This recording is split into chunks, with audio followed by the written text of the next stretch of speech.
Hello, everyone. We are Tooth and Claw Podcast. We have our bear biologist. How much did you buy your degree for online, Wes? I can't remember. It was cheap though. It was like bottom of the list was bear biology. It was on the Sea Monkeys website, right? Yeah, they had a Boy's bear Life, biologist the back of Boy's Life diploma. Yeah, I think we all kind of end up buying our diplomas, really, at the end of the day. that's true. Right? That's a good point. Yeah. And then we have Mike Smith, who Has a boring name. no words can even describe Mike, besides he eats ass. And then I am Jeff Larson. Those are the few words that can. Looking sharp today, Jeff. Oh, yeah, Collared I got a new shirt. shirt. LL Nice. Bean. I don't think I've ever... Oh, that's a bean? You're wearing a Yeah. bean? Nice. I was in Maine. That's their headquarters. Yeah. So I was like, Whoa. I haven't been to Maine if you don't bean it up. That's what they say. You haven't been to Maine. You didn't even see Stephen King while you were there, so I don't believe you were there. Or I Pennywise. might have. I saw like 1,000 people that looked like him. Okay. Just 100-year-old people crawling around the roads. Hey, is it cool if this episode's only like 7 minutes long because it's Oh, please. 500 Nope. billion degrees Please, in my You Wes. studio right you guys now? are always acting like short No. episodes. I like talking. I know. I'll talk forever. You know. I might I called die, you both though. today. I'm on It's- Adderall. I want to it's- just freaking talk. It's 100 degrees outside, and you guys won't let me run my super loud AC unit during these recordings. You have a So- house, you can record it. Oh, it's so loud in there, Jeff. You have no idea, my guy. Oh, yeah. Hey, a quick apology. I was out of touch for a week, floating a river in the desert, and I think Jeff was in Maine. Mike was just kind of lost in his own I don't thoughts. have a good excuse. We forgot to tell people that we had a week off. Just baked into our schedule, we had a week off, and we should have warned everyone about that. So sorry to all of you who were upset that there wasn't an episode that week. If you're ever just really just jonesing for more confused. content, though, just go on to Patreon, sign up, check out our extra content on there. And Well, if you they don't were like it, you upset, can too. always, yeah, I know, but I'm talking about people that aren't on there. They're probably the most upset. They had the most reason to be upset. Yeah, I feel like we've given them an episode a week forever and then just Yeah, we blew it. messed it up. You know? Sorry, guys. You're getting too. I don't think Yeah. people realize how hard our job is, though. I don't think you realize how hard our job is. Well, on that note, so should we do it? Should we do our news stories for the month and a half? Yeah, I think we should say, too, like, pretty heavy on bears right now for the news. Yeah, it's bear Mine season. especially is very Yeah. bear heavy. I got one bear story. Mike, do you have any bear stories whatsoever? I barely have any. Yeah. All Is right. that- I don't think I even I have guess one. we'll see what that means. Well, I have 3. Do you want to go first then? You want to do one of your bear stories right off the bat? What level of injury do you want? I want you to go hard to start. Okay. So, July 3rd. Wes, Yeah. what speed do you think on a motorcycle? What speed would a motorcyclist have to be at to be more likely to kill a brown bear than the bear killing him? You know what A I brown mean? bear? Yeah. Like if you hit the bear going 5 miles an hour, the bear's more likely to kill him than That's a good he point. is to kill the bear. Yeah. But I like think there's 80 a miles certain- an hour? Yeah. I don't know. There's Because there's he's a still certain kind of speed- likely to die. Right. There's a certain speed where both of you are very likely to die. And then Yeah. there's probably a speed where you're probably going to survive, but the bear might not. So I'd say like 40 miles per hour. Person's probably going to make it through that, but the bear's probably going to get hit too hard. They're pretty durable, though. I feel Yeah, like they're at robust 40 animals. You know, that's just a question I thought of. It's not that Yeah, it's a hard relevant. one. I think we got to run It's not some that models for relevant that. to the Yeah. story. Okay. Omar Farang. Mike, do you want to comment on that? Well, I was just wondering, can humans survive a 40-mile-an-hour impact from a motorcycle? I'm realizing Like right with now a helmet? I have like no frame of reference for this. I feel like the person could get thrown and just kind of skid, you know? Like if you jumped out of a moving car at 40, I think you can survive. So I think a person could survive that. But I think getting hit with an object at 40 miles per hour You're toast. is going to do a lot of damage. And it's Yeah. not as bad as hitting a car at 40 miles an hour, but it's like pretty sturdy object. Like what, Yeah. Isaac Newton, whatever's Yeah. emotion Well, now that stays we're going into this, like a stationary object getting hit by something all of that force is exerting on that object. But if you're like going 40 and you hit something and you continue going 40 miles per hour, then you're not like transferring all of your energy into one thing, you know? Right. So I think that's like a lot safer for the person than the thing being hit. Can't these bears run almost fast as 40 miles? So if a bear ran like into 35. another bear at 40 miles an hour, that bear would Probably die. heard it. Yeah. They'd both But die. like I the don't know. They'd mass, just explode, probably. the mass is a big factor in what you just said, Wes. Like if Yeah. it was an elephant, it would like completely stop the bike as well, you know. Totally. But I'm seeing like in my mind, I'm seeing the bike hitting the bear and the person like flying over it, you know? Like not the person flying into the bear, If but he's flying fast over enough, it. he might be able to just run. Yeah, that's true. He could just like do his legs, You pinwheel say, his legs in the air and hit the ground. One of the running. craziest things I've ever seen was a motorcycle hit a car in Guatemala, and the Mhm. guy did a front flip over the car and landed on his feet. That is cool. Nice. And he had to like sit down and like be like, "Am I okay?" But he was. I wish he just lit a So cigarette cool. and walked away. That would have been a lot cooler. Well, anyways, Omar Farengzin, an Italian airport worker close to Milano, Italy. He was just recently vacationing on the July 3rd is when this incident happened, but he was vacationing on his motorcycle in Romania, which is about as cool of a vacation as I think you can have. He was in That this is area cool. called the Transfargarsian Road. Have you heard of that, Wes? No. My favorite. If you look road. up a picture of it, it looks a lot like the Going to the Sun Road in Glacier. Cool. Super windy road up just beautiful, huge mountain. And it's one of the best places in Romania to see brown bears. Nice. Now, online, and I think you've talked about this, but I always forget what you say. But Romania has like 10,000 to 13,000 bears, is what they're reporting. Yeah, I think it's less than that, actually. But it I definitely has remember you saying something like that. Yeah, but it that's has- what they say. the most bears of any European country outside of like Russia. And Yeah. I know sometimes Russia's kind of considered Europe and Asia, but mostly Asia. So yeah, the most bears in any European country. It seems like the population's really popped off recently, and the country wasn't really expecting it to, Yeah. from what I was reading. Very cool because it's one of the best places, especially in Europe, but honestly in the whole world, to see a brown bear. Is to, especially like this road that he was in, this park. So yeah, just imagine you're on like a motorcycle trip in Glacier National Park going to the Sun Road. So he was there a few days, just having the time of his life, and he was taking selfies with multiple bears every day, just like pointing at them or like taking a selfie and like posting that to, friends, family, social media. And then on July 3rd, as if in a movie, he parked his bike right next to a sign that said, "Don't feed the animals." Mm-hmm. He got off, got some food out, Got off. and Nice. started trying to get a nearby female grizzly even closer to potentially. He had his phone out, so maybe he's trying to get a better shot, more exciting close up, but Yeah. he's trying to lure this bear in. And unfortunately for him, it worked like a charm. The bear came right up to him. And then it used like its huge claws and mouth, knocked him over, dragged his body across the road and down 260 feet of cliff, Wow. where then it eventually, like, he probably died from going down the cliff because they can go down pretty steep cliffs, like a lot They better can. than humans. So it dragged him. I'm sure it like dropped him down a few cliff ledges and stuff. But when wildlife officials arrived, Omar was dead, and the bear was acting really aggressively towards them, so they also killed the bear. And there's a lot of talk right now about just like that area of Romania really needs, what people are proposing is to kill off like a third of the bears. Yeah. But wildlife experts in the area are like, well, why don't we start off by like having better bear management? Like they're not doing anything And to, education. like in Yellowstone, Wes's job was to get bears away from roads, deter bears, make them have like bad responses to humans. There's none of that going on in this area.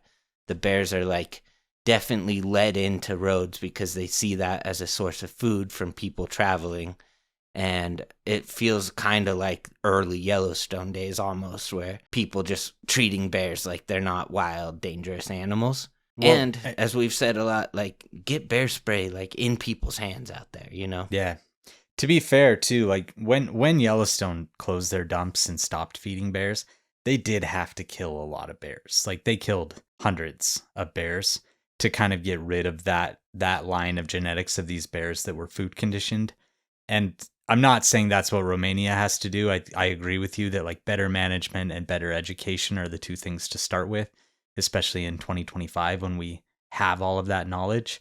But I just wanted to make sure we weren't too quick to like point the finger at a different country and say like, oh, they want to kill bears. That's terrible. Because we've killed our fair share of bears in the past.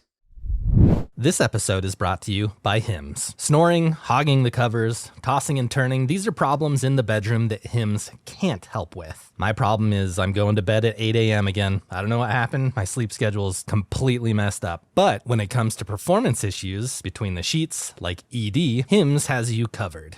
Through Hims, you can access personalized prescription treatments for ED, like hard mints and Sex RX plus Climax Control. I bet those mints taste pretty good. Hims offers access to ED treatment options that cost 95% less than brand names. New Sex RX plus testosterone support includes tadalafil for better bedroom performance and zinc for testosterone support. With hundreds of thousands of trusted subscribers, Hims can help you find the ED option that works for you, if appropriate. Just fill out an intake form on their site and connect with a medical provider who can determine if treatment is right for you. The process is 100% online, which means no awkward office visits and no pharmacy lines. And no insurance is needed either, and one low price covers everything from treatments to ongoing care. If prescribed, your medication ships discreetly to your door for free. So start your free online visit today at hims.com/tooth. Find ED treatment that's up to 95% less than brand names at hims.com/tooth.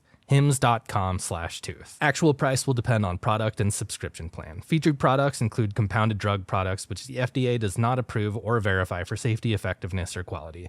Prescription required. See website for details, restrictions, and important safety information. I'm going to throw something out there that I should have talked to you guys before, too. Okay. I think we should try to do a trip to Romania. I would absolutely love that. Yeah. Mike, we could stay in Castle Dracula. Count me in, baby. I'm ready. Let's set it. I'll set it up. Yeah. All right. It is crazy. I'm on Adderall. Yeah, we know. We can tell.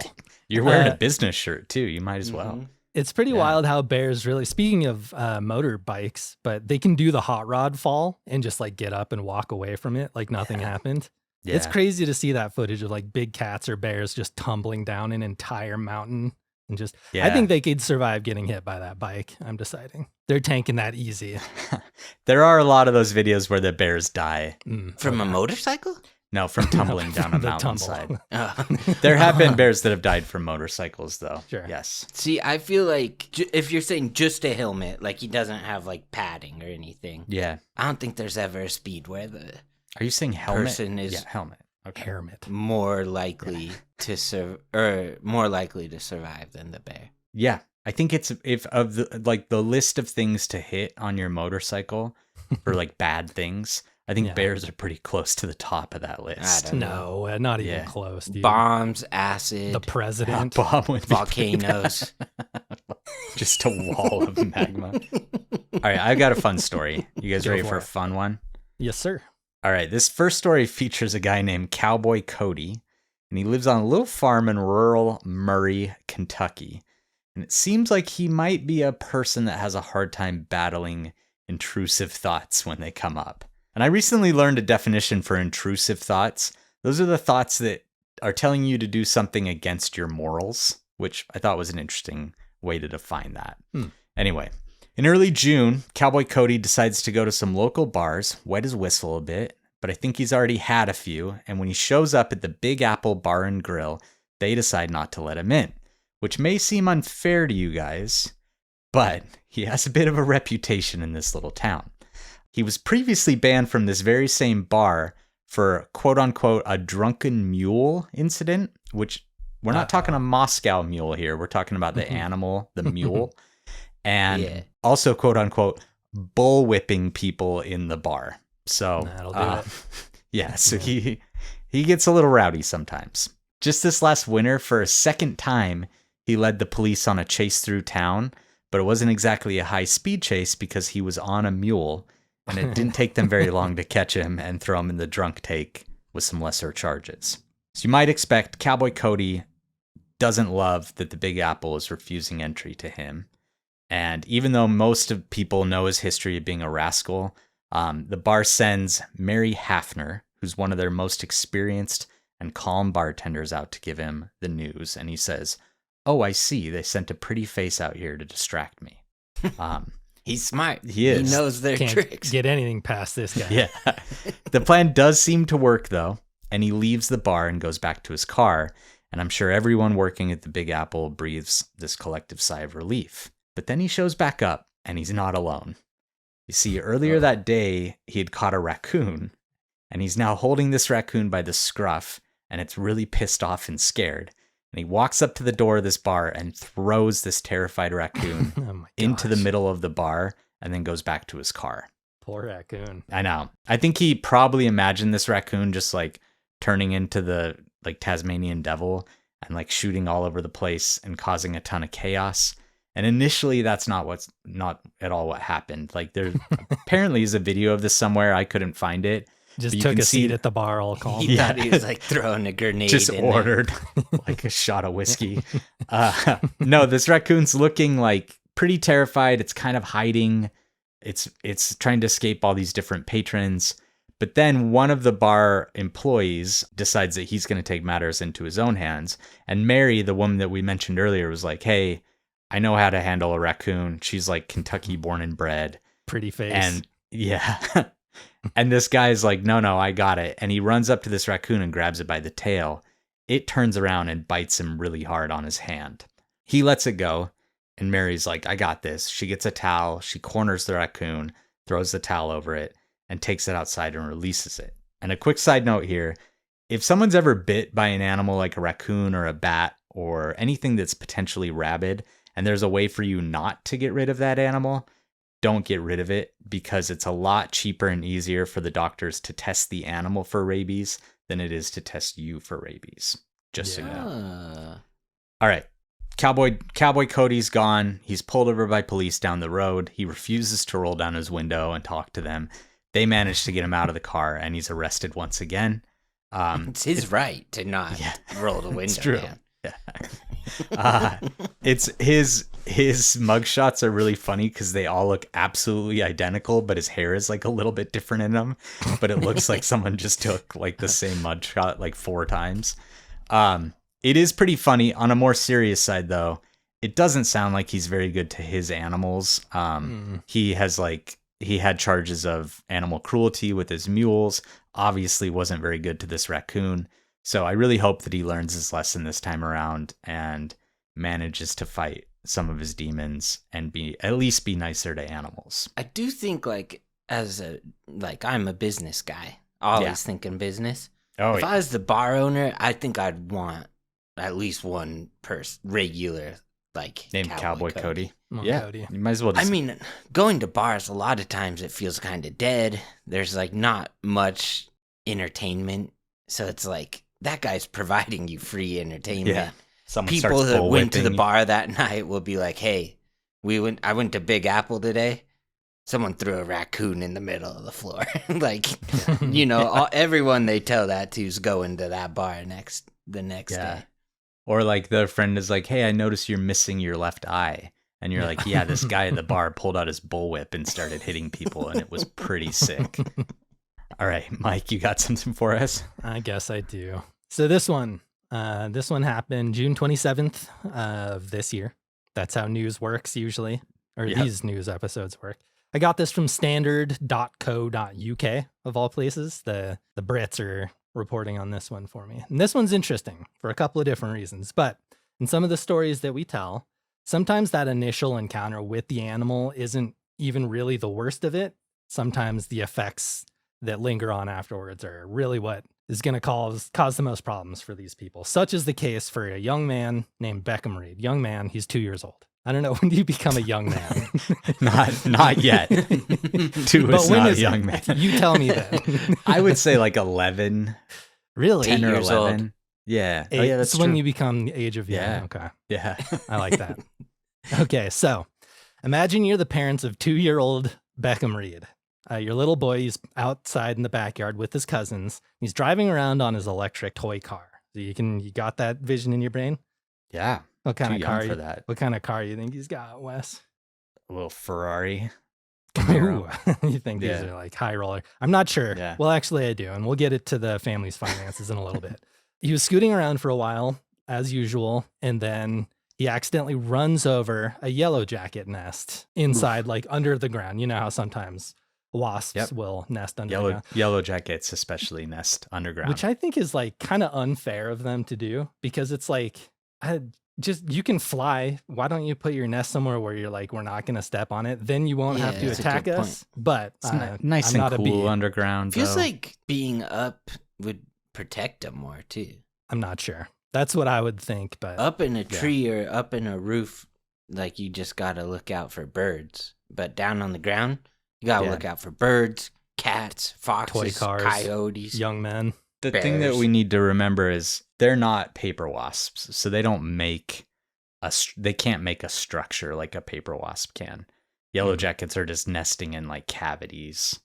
I don't believe they're like building They can't a make paper their own nest. homes. I don't. All think I'm so. saying is that it's kind of like the meme of the guy on the bike who's like putting the stick through the spokes of his own bike, and then he Sure. gets mad when he falls over. It's like, I just maybe don't nest in the That meme. backyard. In the you know? middle of a bike path. Right. But again, I'm not a bee. So a swarm of yellow jackets quickly covers him from head to toe, stinging him more than 150 times. Oof.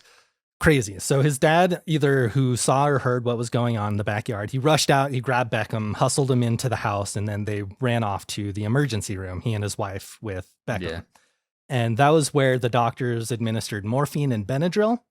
And then they actually sent him home because he appeared to be breathing normally. Everything seemed to be okay. And it was like, well, that sucked, but it's in the past. You know, we'll move forward, and it's going to be a little sore for a bit, but we're past it. We think he'll be okay. That's what they said. And then they looked at each other and kind of chuckled. He didn't understand. He can't even really speak yet. Can 2-year-olds speak? I don't know. But he can drive a car. Yeah.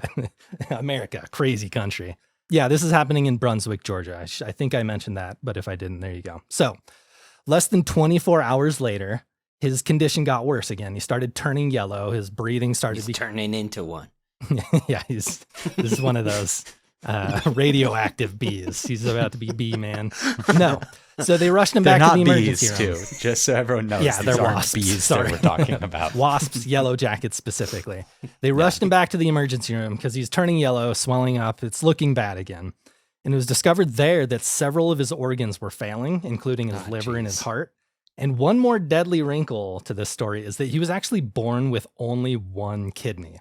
And when you get stung by, especially by a lot of bees, your kidneys, so according to the National Library of Medicine, sorry, acute kidney injury can be observed in patients suffering from stings, occasionally leading to renal failure or kidney failure.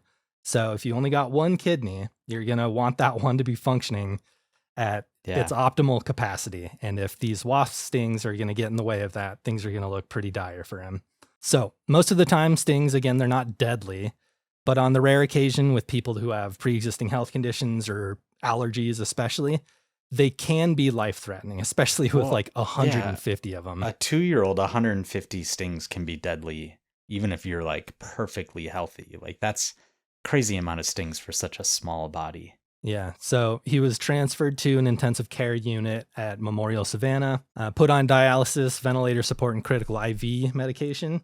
So the latest, the family did set up a GoFundMe, and I'll link that in the description below. If you want to help out, I do. He's been improving. The latest update was a positive one. It's moving in the right direction, but the father has had to take a lot of time off work. The mother is pregnant with another child on the way. So it's just like a really tough financial situation for this family at the moment. But the GoFundMe is doing great. Not saying that all their needs are covered, but at least we can say that a good chunk of it's being met at this point. Do we have any updates on his status? Like, is he doing okay? He's doing better. They're, Okay. I mean, he's not, I don't think he's in it at risk of death at this point anymore. Yeah. But he's still Okay. like heavily monitored and medicated, full-time hospital type of Yeah. situation. That's a lot of stings. That's Yeah. like, that's a lot of venom in a little body. So that's pretty terrible. Yeah. Tough one. Huh. Beckham, you got this, dude. Yeah. Good luck, buddy. Little If buddy. he wasn't a young man before, he is now. Yeah. Yeah. he's It's a now- rite of passage. If you're like me, you like watching TV more than you like keeping track of your finances. Actually, you like doing almost anything more than keeping track of your finances. That's why Rocket Money is so helpful for me, because it keeps track of all my finances in a very visually pleasing and easy way to understand. And also, I'm not really good at keeping track of all my expenses, and it shows me what I'm spending money on and lets me know some of the unnecessary subscriptions I have. And with a few simple clips, I can get rid of a lot of those. Rocket Money is a personal finance app that helps you find and cancel your unwanted subscriptions, monitors your spending, and helps lower your bills so you can grow your saving. It will even try to negotiate lower bills for you. The app automatically scans your bills to find opportunities to save and then goes to work to get you better deals. They'll even talk to customer service so you don't have to. Also, get alerts if your bills increase in price, if there's unusual activity in your accounts, or if you're close to going over budget. Rocket Money's 5 million members have saved a total of $500 million in canceled subscriptions, with members saving up to $740 a year when they use all the app's premium features. Cancel your unwanted subscriptions and reach your financial goals faster with Rocket Money. Go to rocketmoney.com/claw today. That's rocketmoney.com/claw. rocketmoney.com/claw. What natural disasters do you think of, or like what natural phenomenons do you think of when you think of 4th of July? Natural Disasters. phenomenons? Aliens coming down, I guess not natural. Fires. I think of exploding fires. the White House. Fires, right? I think fireworks setting fires. You think about that over aliens blowing up the White House. If you were to say Independence Day, I would think of aliens blowing up Well, the what is the July White House. 4th? But if you say 4th of July, I think I'm just telling you how my brain works here, guy. Like that's Well, Sorry. I'm yeah. getting a little worked up. I apologize. And my thoughts are pretty scattered too, because again, like the last story, that doesn't completely relate to what I'm about to say. Okay. Because this did happen on the 4th of July, Yeah. but it was in Canada, so I don't think it Well, really they've got matters. the 2nd of July. That's their Independence Day. Sure. So So maybe yeah. there's some leftover Residual fires. Do they fires, go yeah. hard for 2nd July there? I think they go kind of hard. Yeah. Independence But from probably who? a lot more politely. I don't know. Like the French Don't they probably. still like have the freaking King of England over 'em Yeah, or something? that's a good point. Sorry, Yeah. Canadians, but I mean, come on. We're out in British Columbia, right? With a group of firefighters. We're with a fire crew 110 kilometers west of Fort Nelson. They're patrolling. It doesn't seem like there's like they're working like on a specific fire, but they're more just like looking at burn zones like for close by fires and stuff like that, and looking at like burn piles and just patrolling this area. Okay. They really Okay. were just giving forts out to anybody back then, weren't they? Fort Nelson? Who's heard of Nelson? I don't know. I bet I would have had a fort named after me if I lived back then. You probably have 20 forts named Fort Smith out That's there. true. Now, Yeah. if you guys, Mike, I know you're going to say like gun or something, but if you guys were a firefighter with firefighter tools, like forest fire, and you're in grizzly country, rank the tools you'd want to have to fend off a brown bear. Or just, Chainsaw like, would be list a number few. one for me. Yeah. Yeah. Our grandpa Mike- fended yeah, off a let's grizzly take bear with a turns. chainsaw. Mike West took chainsaw, so what do you Jeff interrupted me during a very interesting little Oh, I'm side sorry. tidbit there. That is interesting. Our grandpa once fended off a grizzly bear in British Columbia with the chainsaw. So I know it can work. I mean, he kind of did. He did. He fended it. He Oh, yeah. shot And then it it with came a back gun. in. Yeah. But he Killed used it. the chainsaw to scare it off. Nice. They should be handing those out in Romania. Chainsaws. Um, Mike, what did you pick? motorcycle. All right. I don't know. What was the question? I'm sorry. Jeff, I wasn't listening just to the answer original the question. I knew you wouldn't answer it the right way. Forest firefighters, like you guys are taking turn choosing their tools that they use to fend off a grizzly bear. Oh. So that doesn't count. I'm not letting you get away with joke answers. What do fire? I have no idea. This is like a totally new thought to me. shovel, axe, Pilaski. So like you're gonna There's choose a bunch like a of compass. Yeah. An axe. Or no, a fire hose. That would do. The fire hose might actually work. They don't use fire hoses. Just let him Nice. answer. One of those planes that dumps out the pink stuff. How about that? All right, we can just skip that. But anyways, firefighters do have some tools on them which can be used against a grizzly bear, right? That's kind of the point I'm getting at. Well, me and Wes have a cousin, Mike, it's your friend Brent, and he works in the Forest Service. And Wes, what's his favorite tool? A Pilaski. Pilaski. What you do with a Pilaski? A Pilaski has like a pick end on one end and then kind of like a shovel, almost axe looking end on the other end. And you can do a lot with it. Like you can pull out rocks or roots, you can chop, you can dig. It's kind of like a really good tool for a lot of different things. Yeah, like making trails, it's very versatile. You can use it for it's something just like, you know, almost like a carpenter with a hammer. They use it for a bunch of different things. This fire crew leader, he starts like working and he's walking around and he's a little bit separated from the group, and he surprises a mother grizzly bear with 2 cubs. So a sow with 2 cubs. Not what you want to be surprising. Not right? great. Yeah. So this bear immediately swipes at his legs. Amazingly, what I read was he stood his ground on the leg swipe. It like hit his legs, but he didn't fall over right away. Yeah. And then he took 2 swipes at the bear, and then it knocked him over. And once it knocked him over, it tried to bite his head off. Okay. Or at least it tried to bite his head. I assume if it could, it would bite his head clean off. Right. Yeah. Why not? I think I don't feel bad saying it tried to. Sure. So as this bear, mouth wide open, coming at this guy's head, right? Yeah. But he has one of the most versatile tools that a firefighter can have, a Pilaski, and one of its many uses is getting shoved into a brown bear's mouth so that it can't bite you. Okay. Whoa. So he shoves it straight into the bear's mouth. The bear can't bite him at this point because it does have like this huge metal thing in its mouth, but still that's like a ton of weight on top of you, right? So he puts the metal head in its mouth or like the wood part of it in its mouth? I'm pretty sure he put the metal part in, but I think I saw this story. I'm pretty sure it was the wood because there's big gouges in the wood when he shoved it in its mouth. Yeah. I thought that it maybe bit the wood over the metal. Hmm. I didn't read which side. I Yeah. saw the same picture as you. It bit the wood for sure. Yeah. But I still felt like he put the metal end in. But Wes could be right. It could have been the stick end. Either way, Yeah. he has this wedged in its mouth, and it's keeping it from being able to bite him. But the bear's putting all this weight onto him. So then he kind of has to readjust his hands to like keep the Pilaski wedged in the bear's mouth. And when he does that, his hand like slides way up it, and the bear bites his hand, and he gets a pretty like bad wound on his hand. Yeah.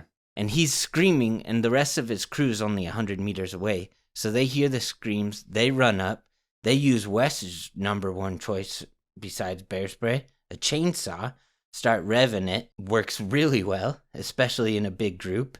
Yeah. So the bear gets scared, it and its cubs run off, the guys lifted to safety without too serious of injuries. Nice. Yeah. Maybe people should use chainsaws instead of those hiker bells. Just hang a couple of those off your back. That would probably work a lot better than the bells, for Yeah. sure.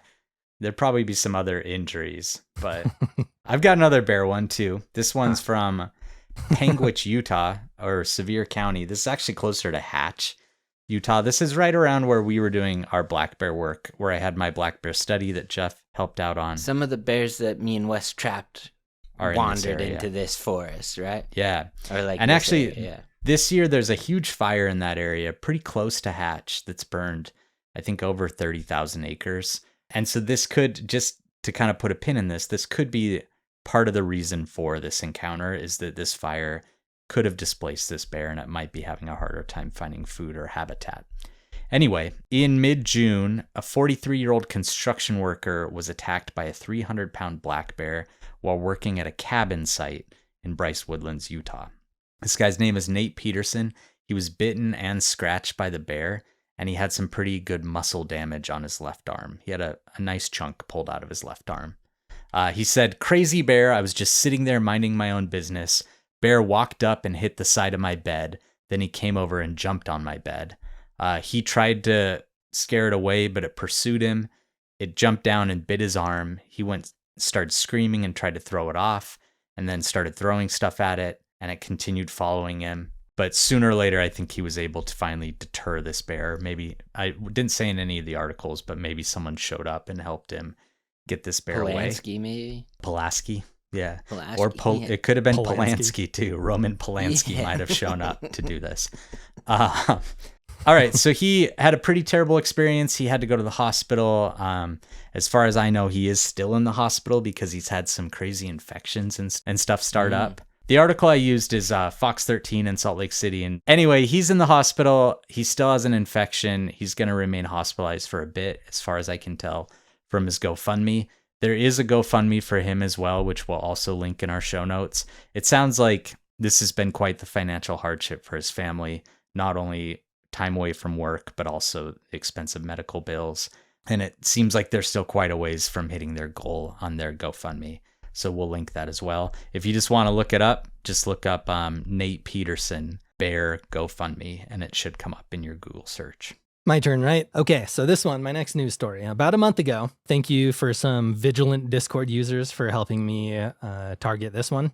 But some customs officials in India stopped an airline passenger from traveling from Thailand into Mumbai after they noticed some dangerous contraband in his checked-in baggage. And Wes, you can probably, Jeff, you too, you probably see where this story is going. Yeah. This one's a little exceptional, but sadly not like super uncommon, but he was arrested right then and there, this traveler.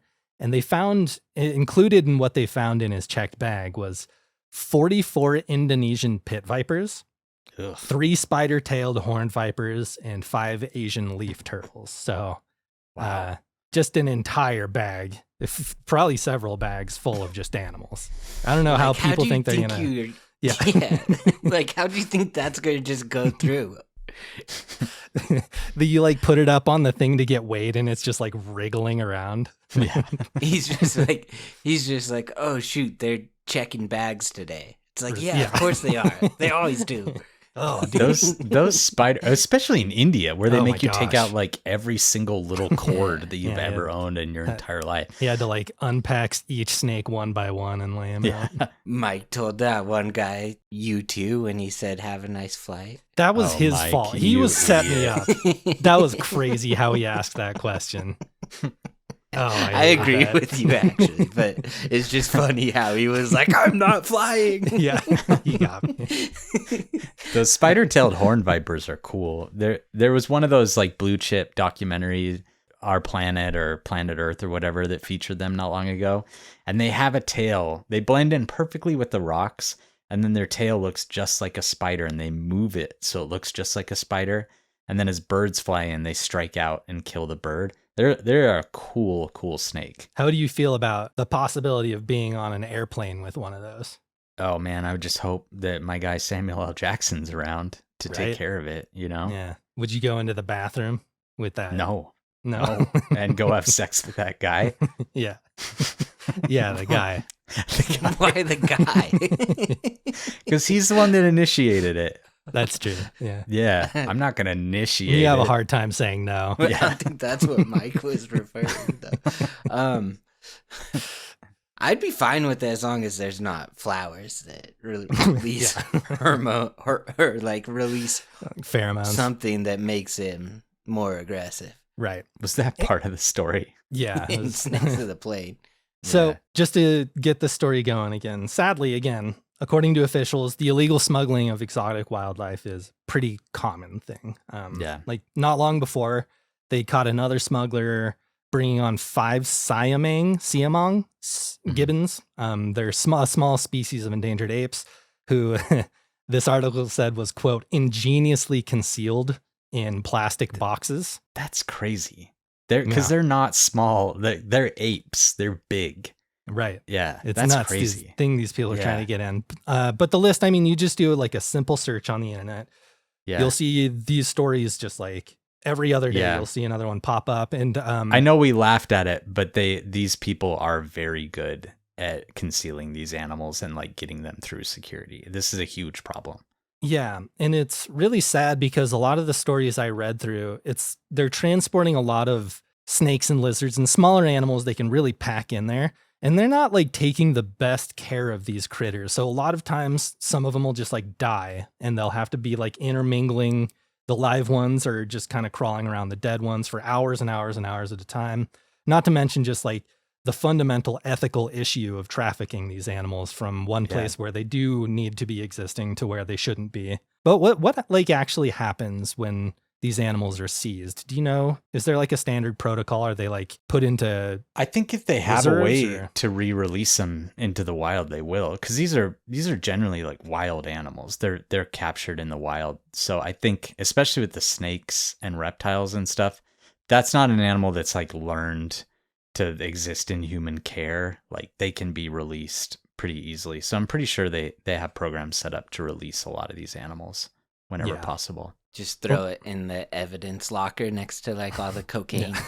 Yeah. Just take it to the main entrance of the airport and just put it on the ground and be like, all right. The S folder just has so many snakes in it. Tons of snakes. Oh boy, is the weather ever heating up. And when the weather's hot, I need a cold bed. Nothing's harder than sleeping in a warm bed with warm sheets. Even Wes's black bear versus grizzly bear identification quizzes aren't harder than that. That's why I highly recommend you check out Miracle Made's bed sheets. Miracle Made sheets are inspired by NASA, use silver-infused fabrics that are temperature regulating, so you sleep at a perfect temperature, even when it's hot out. Miracle sheets are luxuriously comfortable without the high price tag of other luxury brands and feel nice, if not nicer, than sheets at some 5-star hotels. Upgrade your sleep as the weather heats up. Go to trymiracle.com/tooth to try Miracle Made sheets today. And whether you're buying them for yourself or for a gift for a loved one, if you order today, you can save over 40%, and if you use our promo TOOTH at checkout, you'll get a free 3-piece towel set and save an extra 20%. Miracle is so confident in their product, it's backed with a 30-day money-back guarantee. So if you aren't 100% satisfied, you'll get a full refund. Upgrade your sleep with Miracle Made. Go to trymiracle.com/tooth and use code TOOTH to claim your free 3-piece towel set and save over 40% off. Again, that's trymiracle.com/tooth to treat yourself. Thank you, Miracle Made, for sponsoring this episode. So a report was compiled in 2024, just reporting on all the seizures of all these exotic animals that were seized being trafficked. And it's like basically 162 countries and territories. I don't know. I think there's just over 200 countries in the world. So like this is a global issue. It's not confined to just one part of the world. North America, we're just as bad at this as, and I'm not trying to pick on Canada. This is just the country they specified in this article. But there's, like cougars and geese and lynx, crabs and narwhal. Apparently they're being smuggled somehow. Probably narwhal parts. That's got to be narwhal parts. Yeah, like the horn or something. Regardless, like this is a problem that everyone is facing. And it really is like an ecological disaster that they're facing, really, if we can't get a better handle on it. And there's two trades. There's like the collector's trade where people are using these animals as like pets or on display or whatever. And then there's like the parts trade, which is generally more for traditional medicine or food or whatever else. So I think usually when it's live animals, it's going to collectors illegally. When it's parts, it's going to the traditional medicine trade. It just makes me wonder if I've ever been on a flight with someone that's just got like a narwhal in their bag, Like, what is this person next to me really doing here? You just see them trying to jam a narwhal horn into the overhead compartment. Popping out of their carry-on bag. Not funny. A little funny to like joke about, but not funny at all. Not funny in real life. A narwhal would be funny. It'd be, A full you'd narwhal. have to laugh at that. Yeah. SMH, That's it. dude. Even Wes would laugh at that. Yep. All right, I got another story, And another question before I get into it. Oh, great. What I'm not type gonna of answer place this one. in neither. America? What? I mean, Neither of you? What's the type of place in America that you think could always use a bit more excitement? Iowa, the Midwest. No, like a place you go into. DMV. I would say something that could use the DMV. Oh, that's what I DMV, just that's a said. good Oh, one. you guys couldn't hear me. Sorry. You No. froze for a sec, but Wes beat you because of Yeah. Shoo. that. What about like a nursing home? Sure, a nursing home. So what about just having a black bear break into a nursing home in Pittsburgh? Yeah, that sounds great. Does that sound more Wow. exciting than their normal day? I would say so. So this is from Pittsburgh Channel 11 News, and a bear broke into St. Andrew's Village nursing home at 11 p.m. on June 5th, which, if you think about it, it's like one of the most just like interesting spots a bear can break into. Like, what's going to happen with this story? Maybe you Cowboy know? Cody let it go in there, actually. and Threw they it just in didn't there. catch him. You'd think By the maybe, scruff but of its it neck. seemed to have just broken straight through the glass. There's glass, and it's just like, that's not enough to stop me, right? Okay. Yeah. So Charlene Elliott was one of the lead certified nursing assistants, CNAs, working. And she said that she was just sitting there at the nurse's station and heard a big crash, which, like, obviously at a nursing home, you don't want to hear that. You're like, oh shit, like someone just fell, broke their hip, whatever, you know? So she said she thought it was one of the aides that fell and got up and saw a black bear headed straight towards her, which would just be like, What the like the heck? doors were all Yeah. closed. Like, it's just like, what? Would you guys think that maybe one of the people turned into a black bear just because it'd be so surprising? Or would you just think, No, I don't think that would be All something that came to my mind. Maybe if there's no crash, but Yeah. the crash, that's a I good feel point. like. Yeah. So Elliot says she was just thinking, get this thing out of here. It stayed in there for 15 minutes, which is a pretty long time for a bear to be in a wild bear to be in a That is a nursing home. long time. So she starts telling everyone, like, shut your doors, shut all your doors. And then the bear walked into someone's room that hadn't shut their door yet. He was in bed, and it got nose to nose with him in his bed. Just kind of checking things out, I think. Yeah, That's really maybe it's funny. an old So bear she looking said, for a like- place to settle down. Yeah, maybe it's maybe it got it confused with like the bear retirement homes. Right. Let's try and just visit. So she was like telling the person, like, please don't move, don't touch him. Can definitely maul you. One swipe can do so much damage. Don't move, right? One of the residents trying to help out recommended to Charlene to feed it a sandwich. She just kept saying, just feed it a sandwich, feed it a sandwich. She's like, shut up, Gladys. Which I'm is not going to feed it a sandwich. such a funny grandma. Like, Yeah, that is really funny. you know that she's just made so many people sandwiches in her life. Just Like, feed it a sandwich. It always works with my grandkids. I like to like imagine her husband and her every time they fought, she would just like give him a sandwich to like get him Ugh. less angry. Yeah, that's really sad if you say it that way. I mean, everyone fights. I'm just saying, sometimes you need some food. You know, Yeah. sandwiches Oh, yeah. can solve a lot of problems. Wes, Sure. it's nothing about sexism here. Shouldn't make you sad. I just think the phrase of like a woman making a guy a sandwich to calm him down inherently feels a little sexist to a lot of people. Yeah. Yeah, well, just flip the roles. Envision Yeah. that scenario, Yeah. Wes. You and know you're what? good. You might good. need. You might You're need a right here. sandwich. Yeah. Yeah, I might. What I So, do need to do is take the Charlene shirt tells off. her like, "No, we can't do that." But then That's she does good. kind of take the inspiration of it, and her and the other employees there used Rice Krispie treats to lure the bear out of the building, Oh, and that they would even work so used well on me. a metal walker to kind of push it out at the end. That's It's really just, like, funny. the funniest visual ever. That's really Uh, good. And then the game commission came and they set up a trap using donuts and pastries, and they caught that bear because that bear was still looking for some food. And then they relocated it. So Wes, what's your advice if a listener's in that same position as the CNA? If you're in a closed like building and Nursing a bear home. comes anywhere, any building and a bear comes in. Nursing home. Okay, well, I'm saying any building and a bear You comes can't in. just change Jeff's question.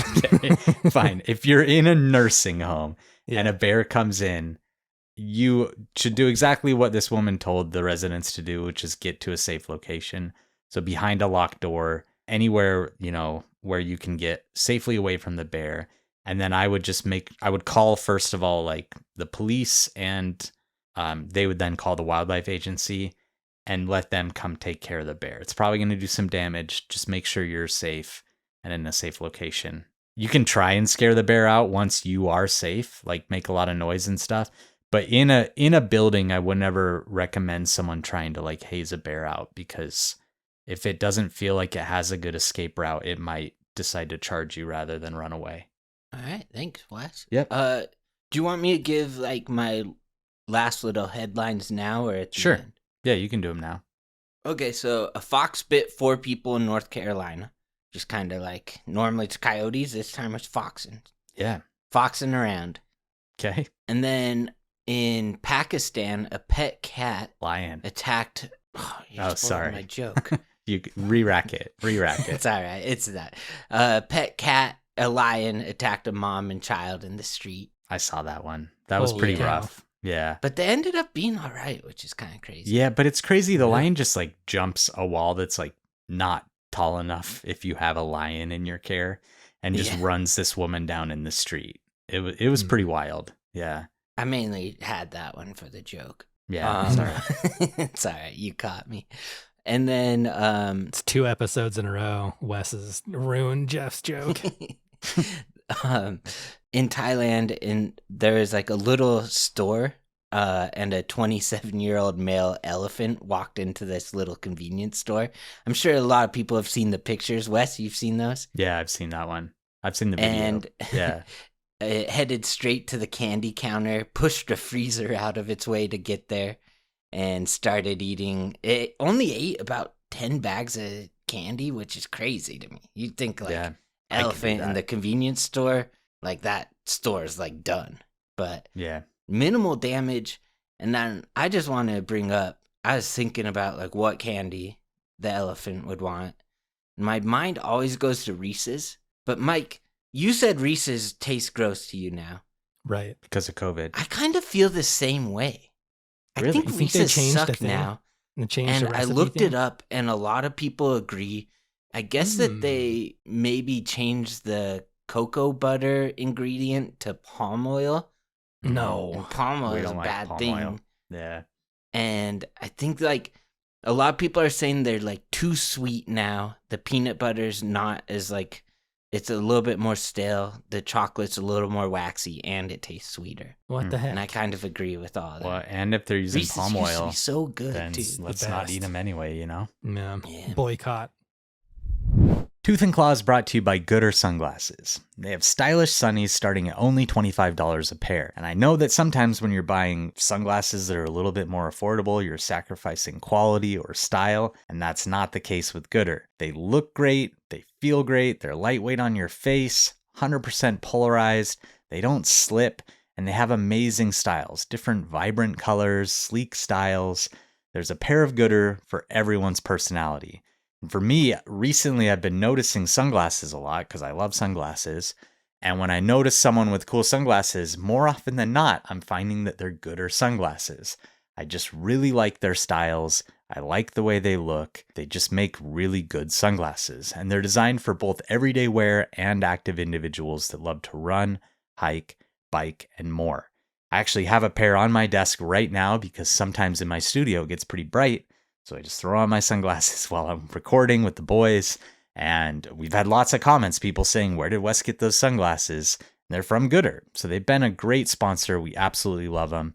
I wear them while I'm recording. I wear them on the river when I'm fishing. When I'm hiking, I just wear them pretty much everywhere because they are so comfortable and they're so affordable that I don't have to worry about losing them or breaking them. So if you need a new pair of sunnies, Gooder is giving Tooth and Claw listeners free shipping. You can go to gooder.com/tooth and use code TOOTH for free shipping. Gooder offers a 30-day money-back guarantee and 100% satisfaction. Again, that's GOODR.com/tooth and use code TOOTH for free shipping. Thank you, Gooder, for sponsoring this episode. I got one more quick story. You guys may remember a little town called Mission Beach in Australia. You guys remember that place? I've heard of it.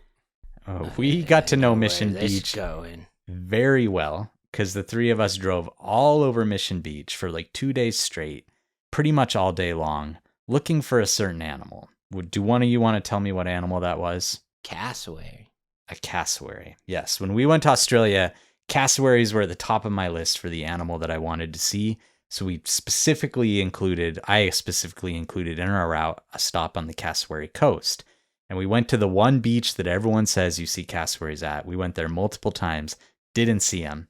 But Mission Beach was commonly touted as the second best place. We did see him right after there, though, just to let people know Not at we the saw him. beach. I'm Not saying at the right beach, after, like that town. Right. I'm getting there. Oh, okay. So we didn't see him at the beach, but then the second place that was touted as the second best place to see cassowaries was Mission Beach, where we found 2 different cassowaries finally, right as we were leaving. So what happened is there's a home security camera recently that captured a dangerous, in quotation marks, moment that a woman and her child were chased into their home by a large cassowary in Australia. And this is what every article that I found billed this as, is like this woman and her kid were chased into the home by this male cassowary and it's young. And I will say, after seeing this footage, I don't think that's what happened. What I think happened, and there are some experts out there that agree, is that this bird was probably fed, this cassowary, whether people just had like fruit trees or they were actually like throwing food to this bird, and it had lost its fear of humans. So it did approach this woman and her kid as they went into their home, but it did not at all look to me like it was chasing them or like defending its young or anything. It was much closer than you would want to be to a big cassowary especially with young. But I don't think this was an aggressive interaction. But what you see in the video is this woman approaches the door, and then you see her young kid come in behind her, and then suddenly the kid runs, and they both run inside, and there's a big cassowary that comes up with its young. Really beautiful, really cool looking birds. Listen to our cassowary episode if you haven't heard it. It's one of my favorite of our episodes that we've done. But no one was hurt, and I really think this was just a food-conditioned cassowary trying to get a handout. So if you happen to live on the Cassowary Coast or anywhere where there's cassowaries, make sure you don't feed them because it can create a bit of a public safety issue. Is there like bird feeders for cassowaries? No, I mean, they're big fruit eaters. And like, so if you had fruit trees, you're essentially putting out feeders for cassowaries if you live in their range. Yeah. Okay. Well, good job, cassowaries. Or maybe, I don't know about this one. It doesn't sound like they did too much damage, right? I like those birds. I don't know if it did a good job. Yeah. I guess either way you look at it, it did kind of a bad job, right? It just didn't do any job. Yeah, that's the thing. It kind of felt unremarkable to me, but there were so many people that reported on it, and okay. I think it's because they've earned this reputation of being a bird that have killed people. And as we talked about in our episode, 1926 was the only wild cassowary that's ever killed someone. It killed a kid. And then I think 2019, there was a captive one that killed a guy in Florida. But these aren't like hyper aggressive, dangerous animals. They are dangerous. You do need to respect them. But like, I don't think this was a particularly dangerous interaction, but it was cool to see. That's what I mean, dude. Good job. Okay. You got anything else, Mike? That's it for me. No. All right. Well, let's move on to categories then. So I was just in Utah. We met up. We saw a movie. We saw the new Jurassic World movie. And, we talk about Jurassic Park and quite a bit on this podcast. And then, it obviously branches out into some of the other movies. So quickly, I know people are going to ask us this. I want to know what your guys' thoughts were about Jurassic World Rebirth, just in general, now that we've had some time to simmer on it, marinate a little bit. Makes me mad. I didn't care for it, Wes. That's how I feel not too. Care for it. Yeah.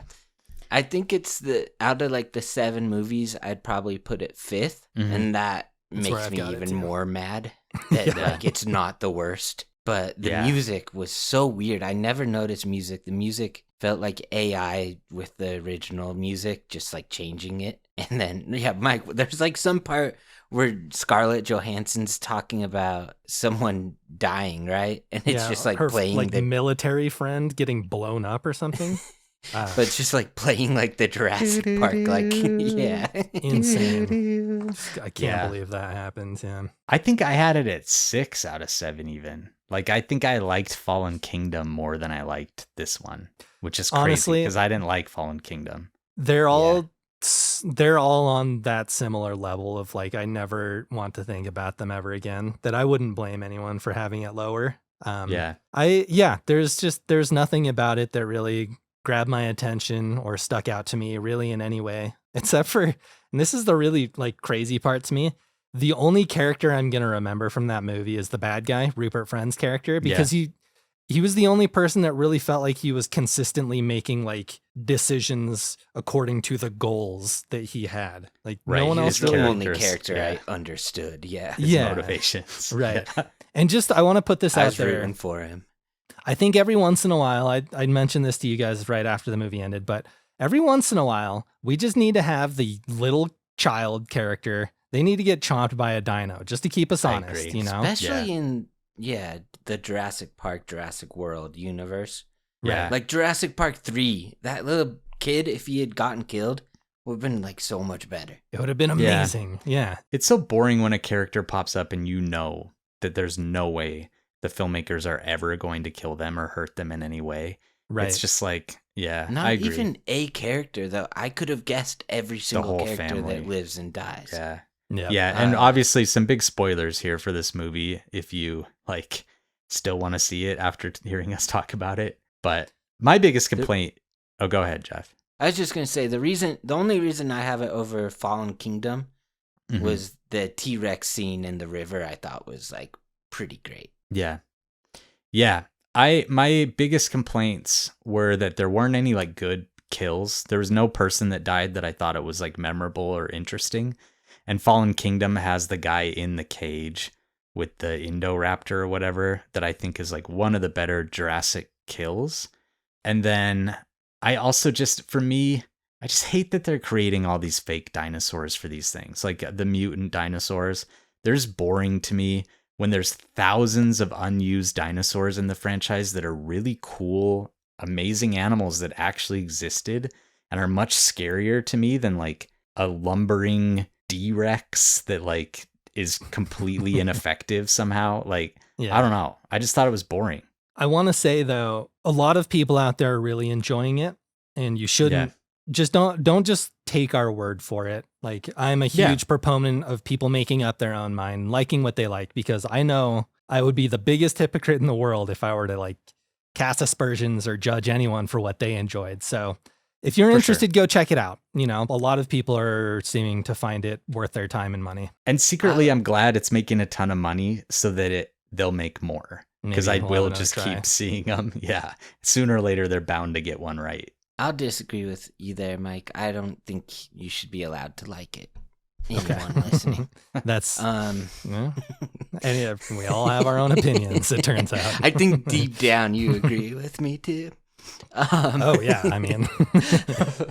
No, I was going to say too, like, I just want to pitch my idea for the next one. Our problem still is we're not killing any kids. We got to kill some kids. Yeah, we'll kill some kids. Sure. We'll figure out a way to kill kids. Child chomping. So I wanted to also ask your favorite and least favorite moment from the entire Jurassic franchise. So for this question, you can use Jurassic Park if you want. Favorite and least favorite moment from the entire franchise. My favorite part is the ending sequence to the first Jurassic Park movie, of course, when they're flying off the island. They see the birds out the window. The music plays, beautiful sunset. It's a perfect cap to a movie that did everything it needed to do and did not necessitate any sequels, but it's not the world we live in. I just think that that's such a beautiful and poignant moment of like evolution, how the world has turned into, like, has naturally become the place that we know it as today. And any kind of genetic manipulation or introduction of these species that were taken out for a reason, natural selection happened. Like, we can't mess with that. That's approaching powers too close to God, I guess you could say, like a Frankenstein sort of moral. But like, these birds are what dinosaurs turned into, and that's what they're meant to be for us now to enjoy and to live with in harmony. You hear that, colossal biosciences? Might just put you on blast.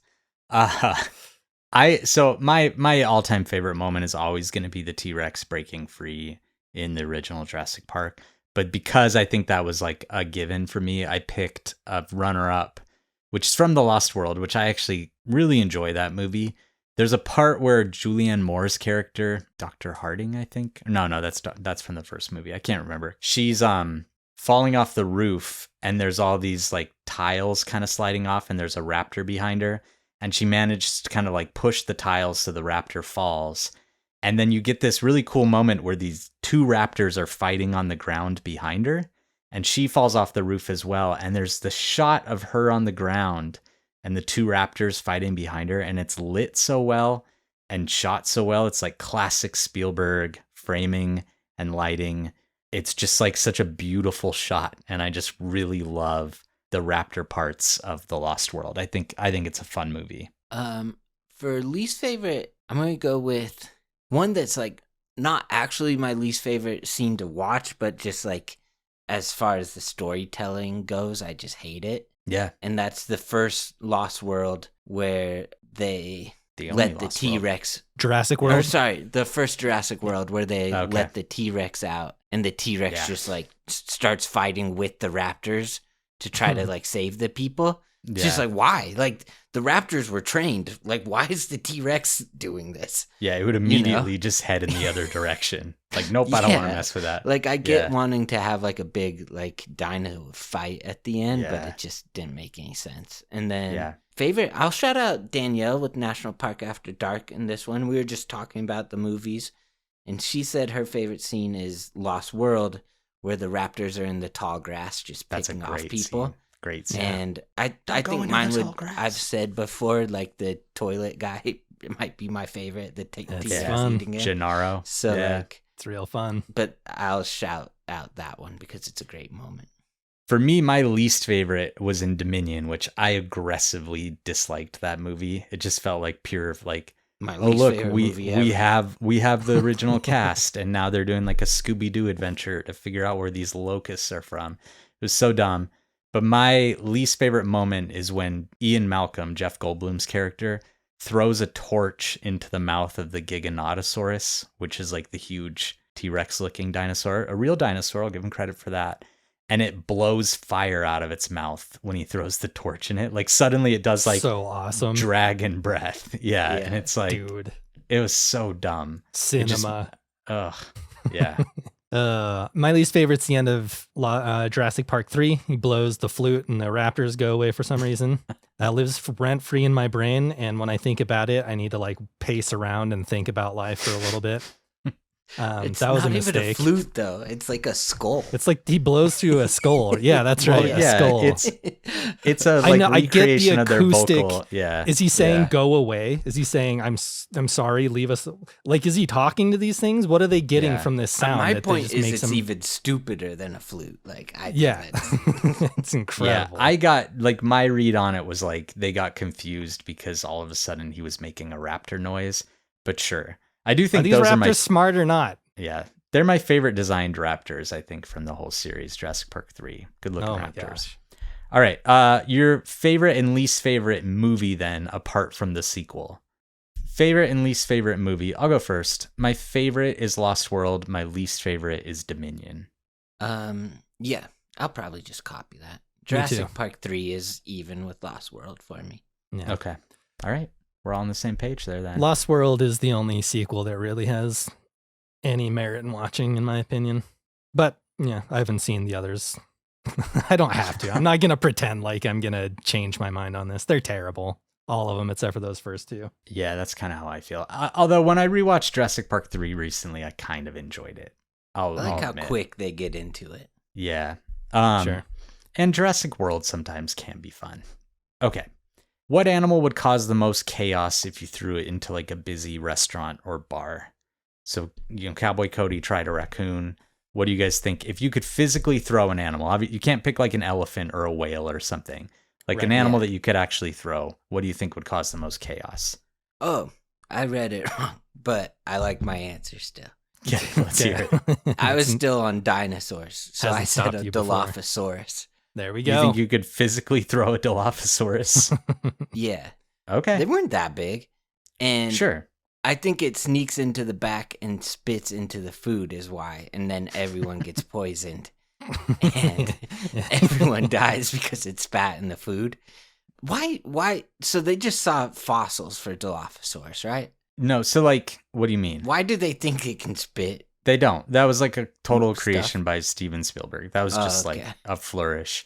And also, just so you know, real Dilophosaurus was much bigger than what it was depicted in the film. Like it Did would be they like, have the frills? no, the frills and the spitting are both just movie magic, but the crest on its head was real. Dilophosaurus had that crest. Well, Steven Spielberg's Dilophosaurus is my answer. Okay. All right. Perfect. I'm thinking if I got a good hold on one and however I get my arms around it, I think I could throw a female deer. I think I could just like a little heft into there. And anytime Sure. you see the footage of restaurants or wherever like a deer gets into, they freak out and their hooves are like sliding and slipping and knocking everything around. I think not an animal that's like, I'm thinking about this wrong, but I just feel like an animal that's trying desperately to get out of there is going to cause the most chaos as opposed to like a small animal that I could throw that's going to like bite someone. Like a rattlesnake or something. Yeah. Yeah. I thought of a wasp nest, just like a whole nest of wasps. Ooh, but technically that's kind of breaking my rule where I said animal, and that's a lot of animals. But that's One still my wasp. answer. One- Yeah, Throw one a single wasp wasp. All right. Well, if I could throw a Tasmanian devil, I'd choose that. Sure. Turns into a tornado. The actual one really wouldn't do much, but it would just kind of probably crawl under If I something could get a too. ose of one, I would do that one. All If right. I could throw a hand grenade, that would be crazy. If that were an animal. Yeah.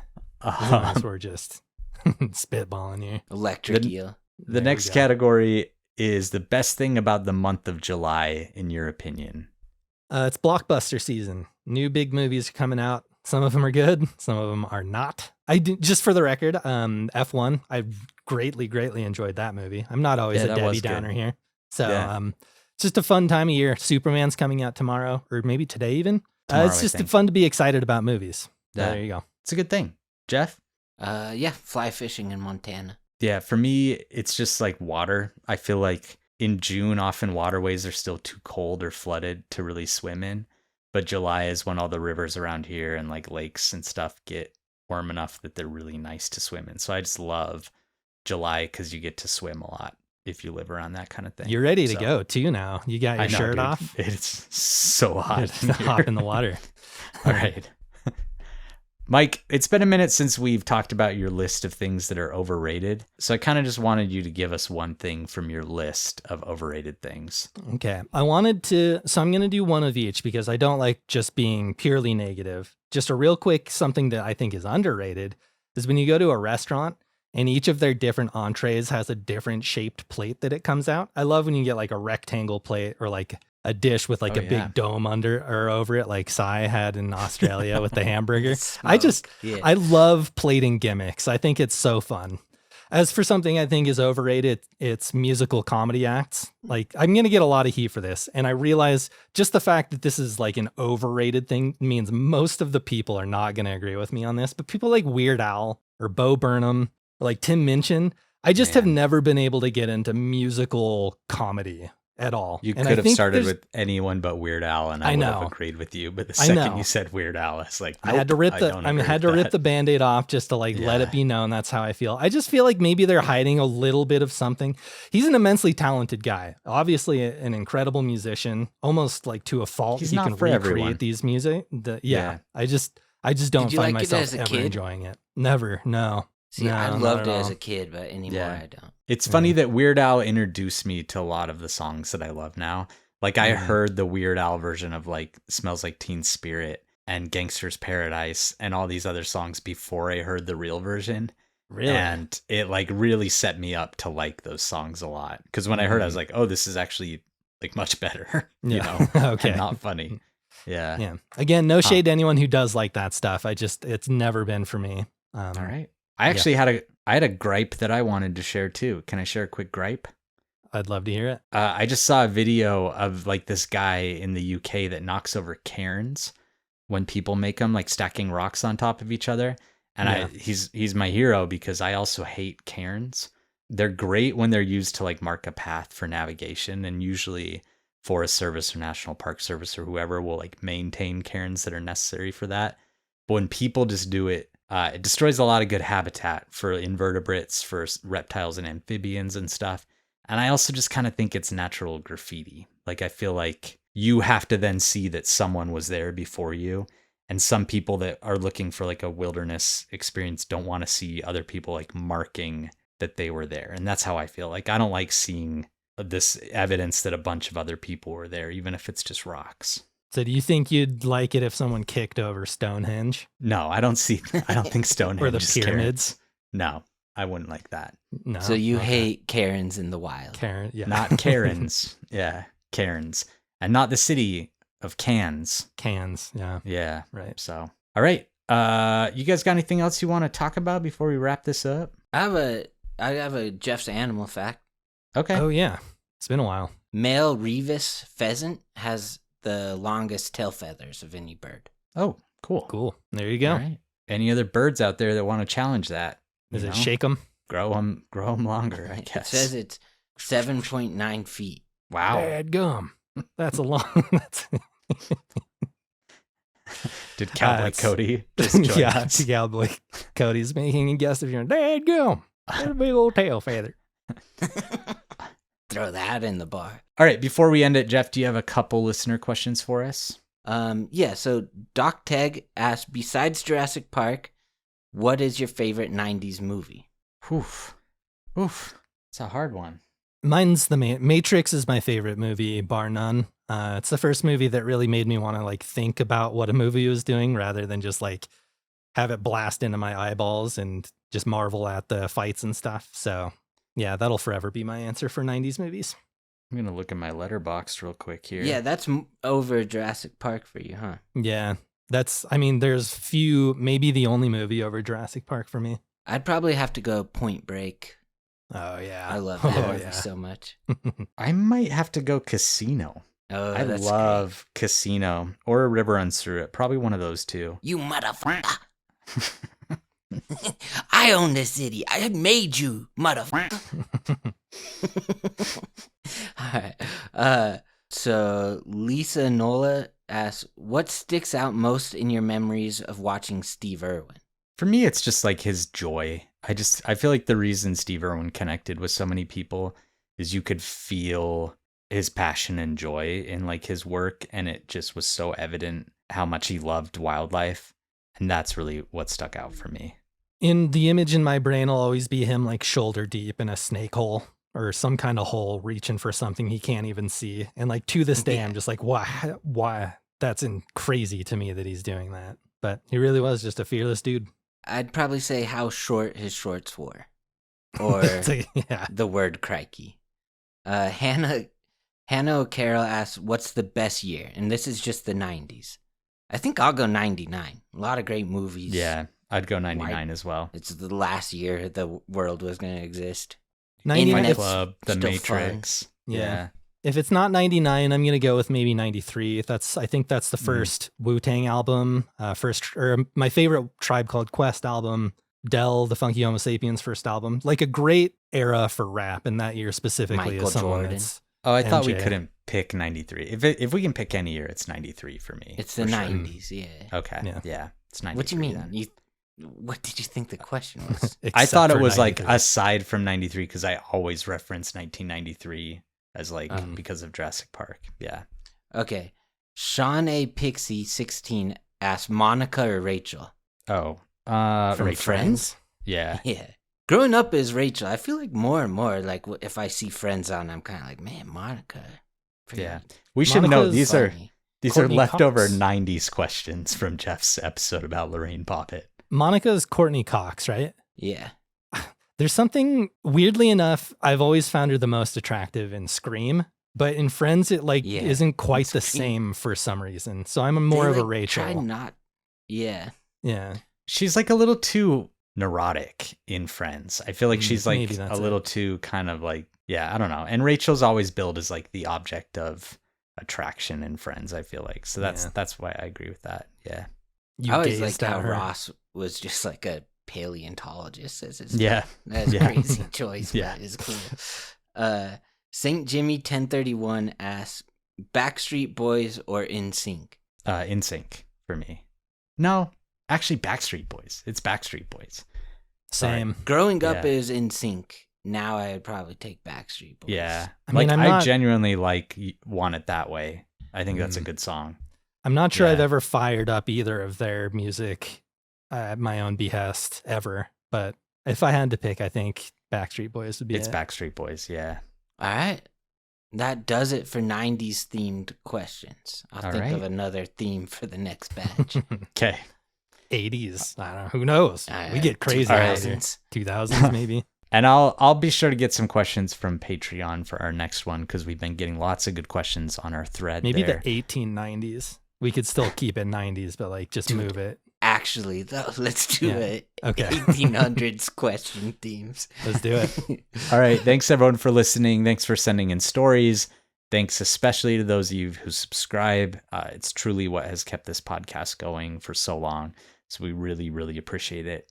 And yeah, we'll let you go. Thank you for keeping it going, Wes. Yeah. Thanks, I'm, Wes. You know, I'm any minute here. I'm gonna pass out from heat exhaustion. So you can thank me later. Love you guys. Love See you. ya. Bye.